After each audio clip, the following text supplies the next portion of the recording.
बसंती ज़ाहिर है बसंत रंग जर्द रंग। बहुत अरसा पहले की बात है, लक्ष्मी मेंशन में रहा करता था तो ज़रा फ्लैट तंग था, तो हर इतवार को बाल बच्चों को अपने सुर्ख होंडा पे बिठा के 175 वो सब उस वक्त छोटे थे तो आ जाते, तो हम लोग लाहौर की नहर किनारे कहीं चले जाते थे पिकनिक बनाने।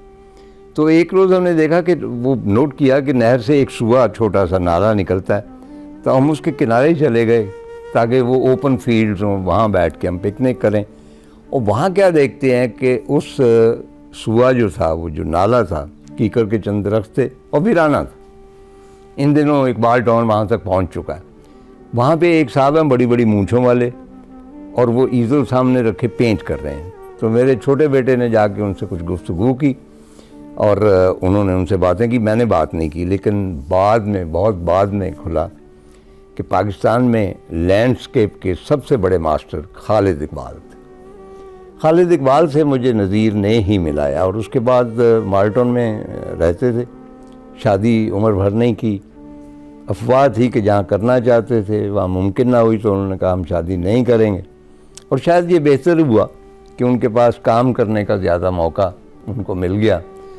तो मैं अक्सर उनके पास जाया करता था, और मैं I was fascinated by his landscapes. उनमें कोई ख़ास जादू था। और ये जितने बड़े लैंडस्केप पेंटर हैं बाद में आए हैं, वो सब के सब खालिद साहब के शागिर्दों में से हैं, उनके ततब्बों में हैं, उनकी कॉपी करते हैं।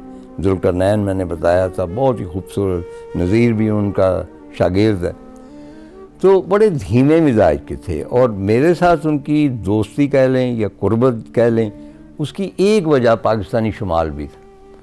वो बहुत इंटरेस्टेड थे शुमाल में, और जवानी में बाकायदा ट्रैकिंग के लिए जाया करते थे। बाद में प्रोफेसर एमरेटस भी रहे NCA के, तो वो मेरी किताबें बड़े शौक़ से शुमाल की वो पढ़ते थे।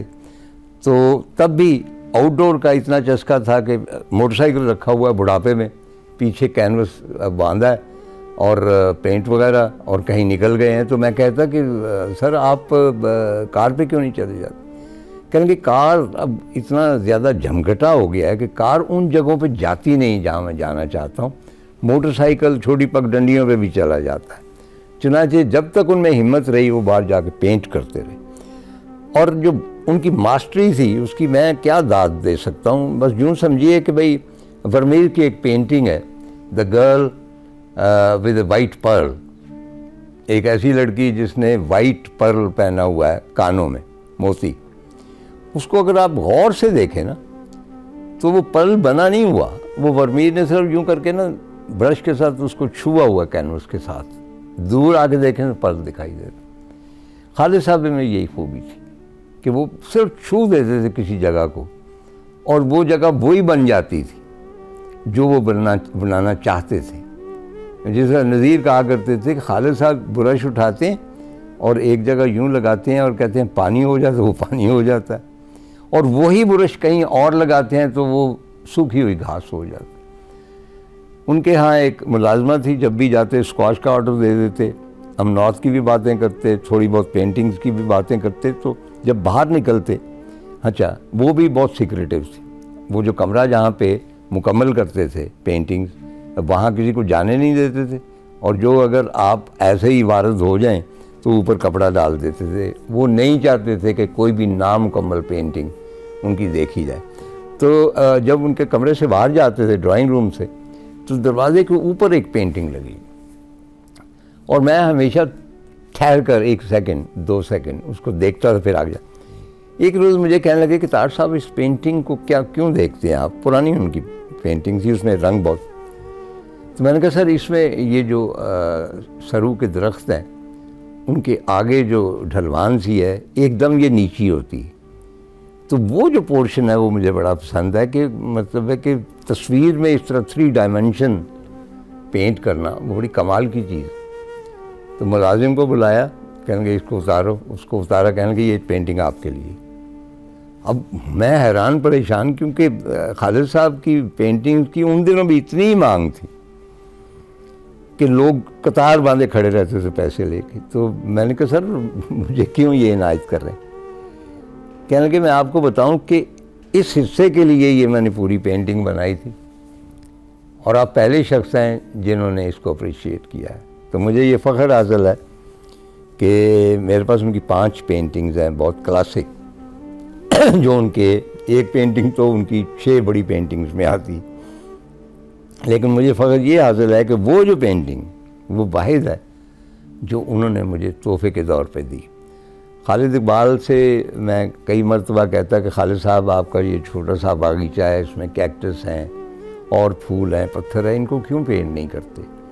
تو کہا کرتے تھے کہ جب میں بالکل لاچار اور بوڑھا ہو جاؤں گا نا، جب آؤٹ ڈور نہیں جا سکوں گا، تو پھر میں ان کی پینٹنگز بناؤں گا، ان کی ڈرائنگز بناؤں گا، اور پھر آپ کی بھی پورٹریٹ بناؤں گا.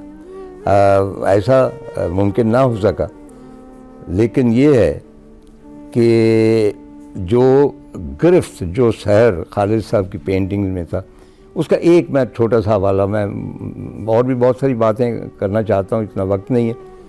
خالد صاحب کی پینٹنگز میں وقت ٹھہر جاتا تھا.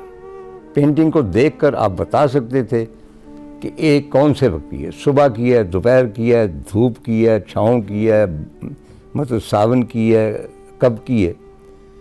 اس کے علاوہ اس میں جو روشنی تھی ورمیر کی طرح، وہ بڑا میجر پارٹ پلے کرتی تھی، اور آپ اس روشنی سے بھی اندازہ لگا سکتے تھے کہ یہ وقت کون سا ہے. مثلا میں نے ان کی ایک پینٹنگ دیکھی، میں گیا اکثر، میری بیگم بھی جاتی تھی میرے ساتھ، تو اس میں ایک اینٹوں کا بھٹا تھا اور شفق کی روشنی تھی. شفق یعنی دکھائی تو نہیں گئی، لیکن شام ڈھل رہی.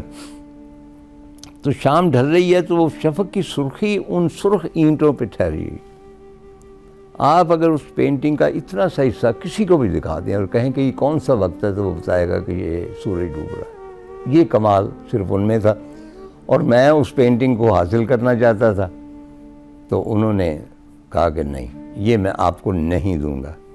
میں نے کہا وجہ کیا ہے؟ کہنے لگے مجھے پتہ ہے آپ کے پاس آلریڈی میری 5 تصویریں ہیں، اب آپ کے اندر ایک کلیکٹرز مینیا جو ہے وہ بیدار ہوا. آپ کی تصویروں کی اپریشیشن ختم ہو گئی ہے، آپ کلیکٹ کرنا چاہتے ہیں، اور یہ میں نہیں چاہتا.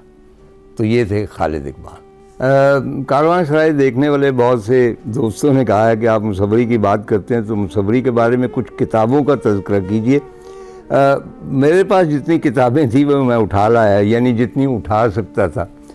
تفصیل بعد میں صحیح. یہ خالد اقبال صاحب کے بارے میں ہے، اور ڈاکٹر کیا نام ہے ان کا، منور احمد نے لکھی ہے دا مارول دیٹ از خالد اقبال.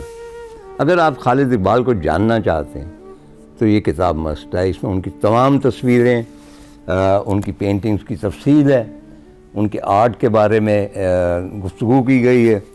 یہ سعید اختر کے سکیچز کے حوالے سے کتاب ہے، صرف سکیچز ہیں. ان کی 3-4 اور کتابیں پینٹنگز اور پورٹریٹس کے حوالے سے ہیں، اور وہ بازار میں میسر. آپ اگر انٹرسٹڈ ہیں، اور کیوں نہیں انٹرسٹڈ ہوں گے، اگر آپ انٹرسٹڈ ہیں آرٹ میں تو سعید اختر میں بھی ہوں گے، جو اس وقت پاکستان کے سب سے بڑے مصور ہیں. اسی طرح میں نے تذکرہ کیا نذیر احمد کا کہ انہوں نے پاکستان کے مختلف علاقے جہاں کی ہینڈی کرافٹ مشہور ہیں، ان کے بارے میں کتابیں ترتیب دیں. یہ چولستان کے بارے میں، یہ صرف میں ایک ریفرنس کے طور پہ لے کے آیا ہوں. اور اس کے بعد میں اقربہ پروری کی ایک مثال بھی قائم کرنا چاہتا ہوں. یہ کتاب ہے، اس کا نام ہے آل دیٹ از آرٹ. یہ سلجوق مستنصر تارڑ کی لکھی گئی ہے، اور خاصی مقبول ہوئی ہے اس لحاظ سے کہ میری پہلی کتاب بھی مقبول ہوئی تھی، اور سلجوق کی کتاب کو بھی پذیرائی حاصل ہوئی ہے. یعنی یہ جو خوش نصیبی ہے یہ فیملی میں سفر کر رہی ہے. اور بشیر مرزا جن کا میں نے تذکرہ کیا، ان کے بارے میں اس کا نام ہی بشیر مرزا ہے. اس میں ان کی پینٹنگز ہے، ظاہر ہے. مارجری حسین جو بہت فیمس کرٹک ہیں، انہوں نے اس کا دیباچہ لکھا ہے، اور فار ایم ایچ تارڑ بشیر مرزا کے دستخط ہیں 94 کے.